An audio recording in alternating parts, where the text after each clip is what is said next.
Bueno, pues qué gusto, Juan. La verdad te agradezco muchísimo aceptar esta entrevista y estoy muy emocionada. Para los que no conocen a Juan, yo soy fan declarada de todo su contenido y de su cuenta, así que síganlo en Twitter.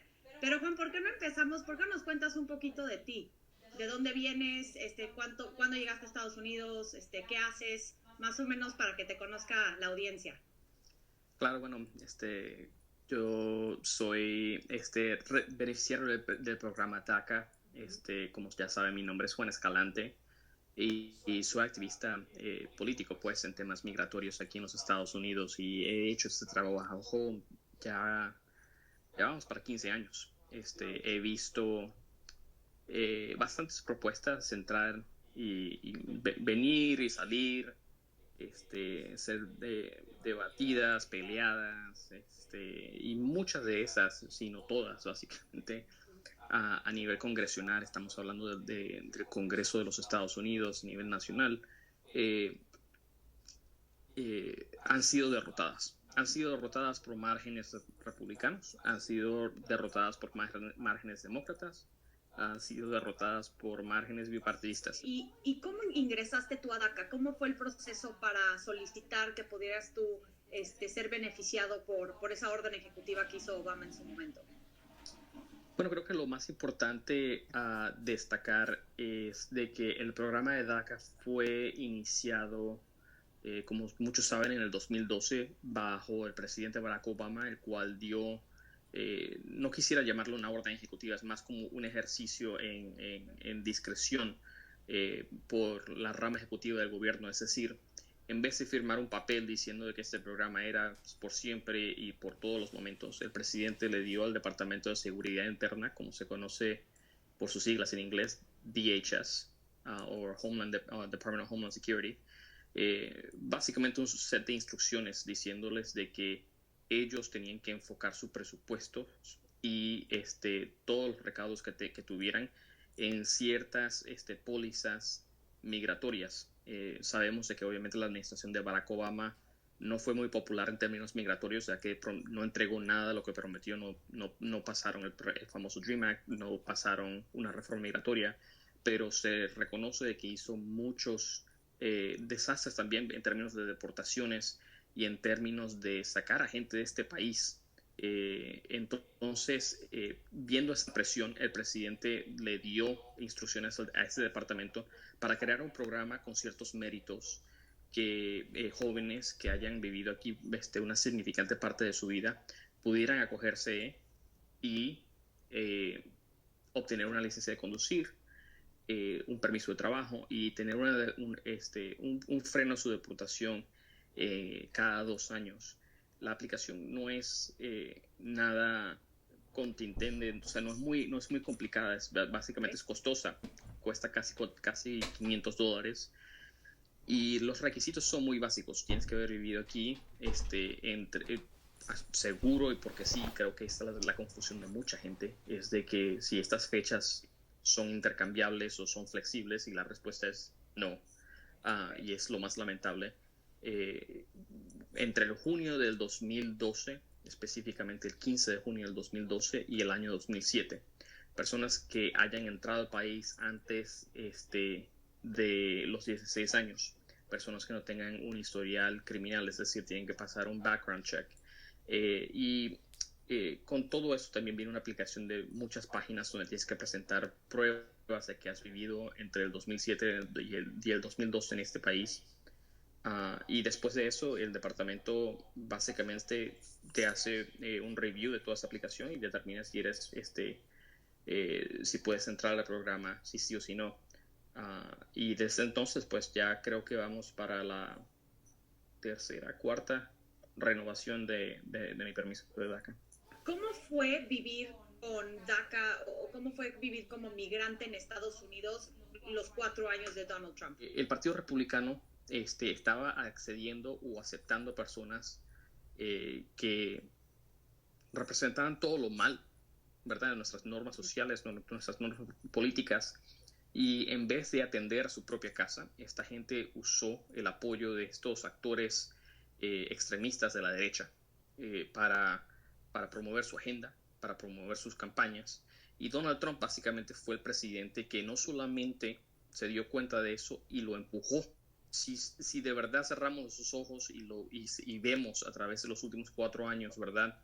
La violencia, los ataques en contra de las personas que son inmigrantes o que pertenecen a algún tipo de minoría en este país, no es muy difícil, ¿verdad?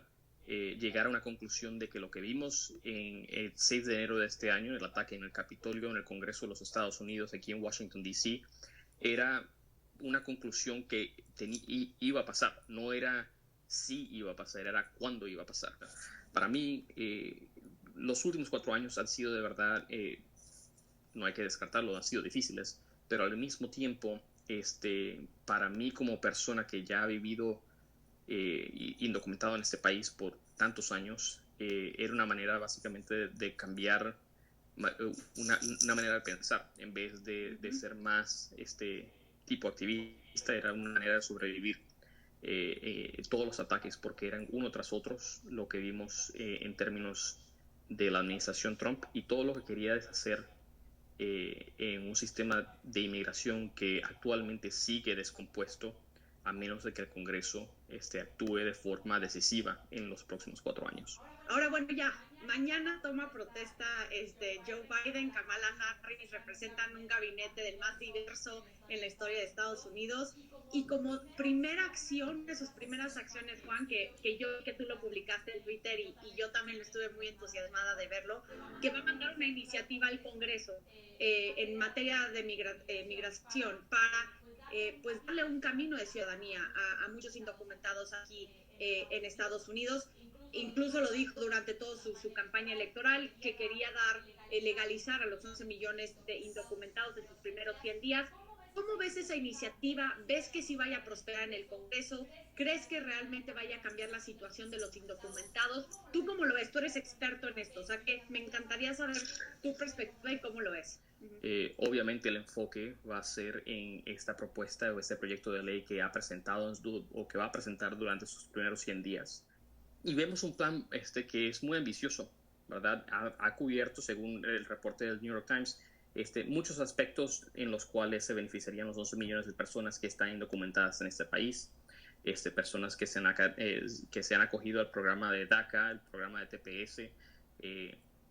Vemos elementos donde la administración también reformaría ciertas categorías de visa para ciertos inmigrantes que están actualmente en los Estados Unidos.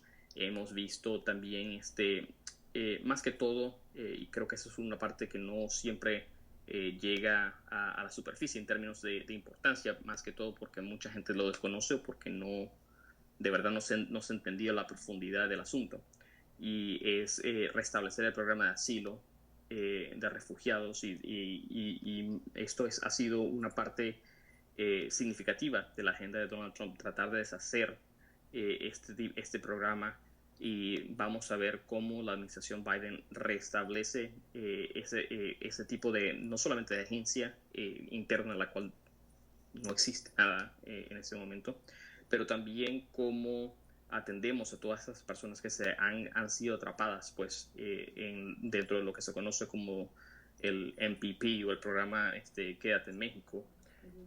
Muchas de estas cosas están incluidas en este paquete y, como veremos, irán al Congreso empezando mañana. Creo que la pregunta a seguir es cómo navegamos esto para que llegue al escritorio de Joe Biden.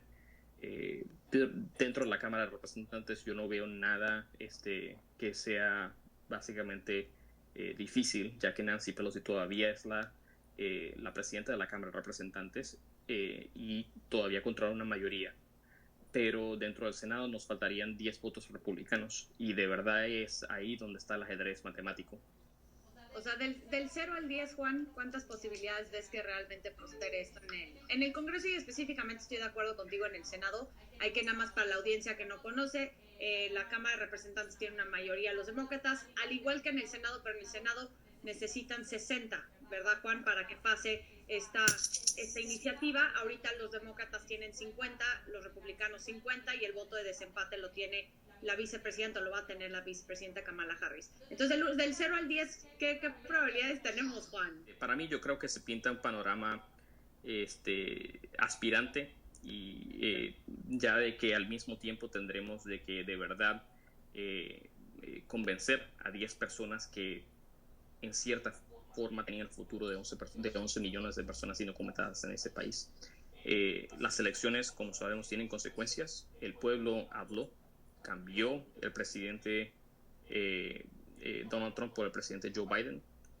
Rechazó la agenda xenofóbica del presidente Donald Trump por una agenda pro-inmigrante del presidente Joe Biden. Entonces tenemos que acatarnos por lo que escogió el pueblo, y de verdad es mi opinión y mi esperanza, pues, de que estas 10 personas en el Senado, 10 republicanos, de verdad escuchen, ¿verdad? Lo que ha dicho el pueblo americano, y que rechacen el trumpismo, para que podamos de verdad cambiar de página y hacer más cambios que de verdad que modernicen nuestro sistema migratorio aquí en los Estados Unidos, pero que al mismo tiempo le traiga alivio a tantas familias que han vivido en las sombras por tantos años. Muy bien, Juan. Oye, ya nada más para finalizar, ¿qué le dirías a la comunidad indocumentada en Estados Unidos? Al igual, digo, la mayoría de esta audiencia es mexicana, pero a los mexicanos que tienen tal vez el interés de ir a Estados Unidos, o que tienen familiares en Estados Unidos, ¿tú ves un mejor panorama para ellos? ¿Tú ya incentivar a que más personas quieran llegar a Estados Unidos? Porque estaba yo también leyendo que dentro de esta iniciativa, si bien es cierto que le van a dar un camino para obtener la ciudadanía, muchos de los indocumentados tienen que haber estado en Estados Unidos antes del 1 de enero, ¿no?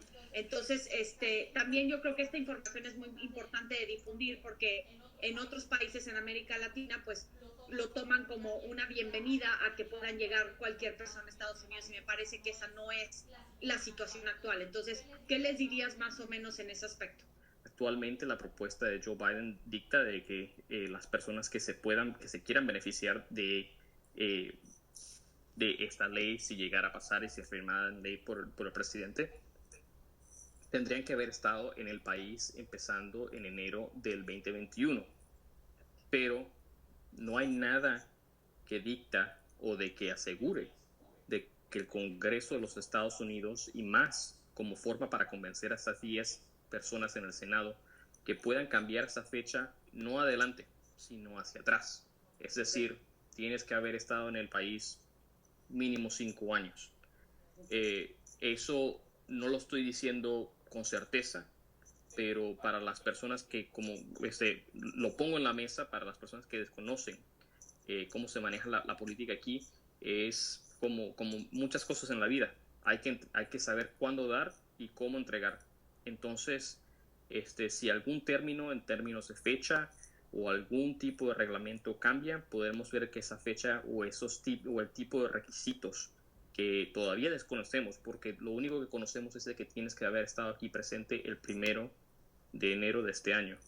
¿Cuáles serán? ¿Cómo se presentarán? Y al mismo tiempo, ¿cómo será este proceso de aplicación? Hablé un poco sobre el proceso de aplicación de DACA en términos de 5 años dentro de los Estados Unidos consecutivos, el tipo de pruebas que tenías que entregar, que ojalá le hubiera tomado una foto, porque era básicamente kilos de papel. De ver, sí, me imagino. Sí, y también es costoso. $500 para una persona indocumentada cada 2 años, y más para una familia, digamos, como la mía, que yo tengo 2 hermanos menores. En ese entonces era dinero.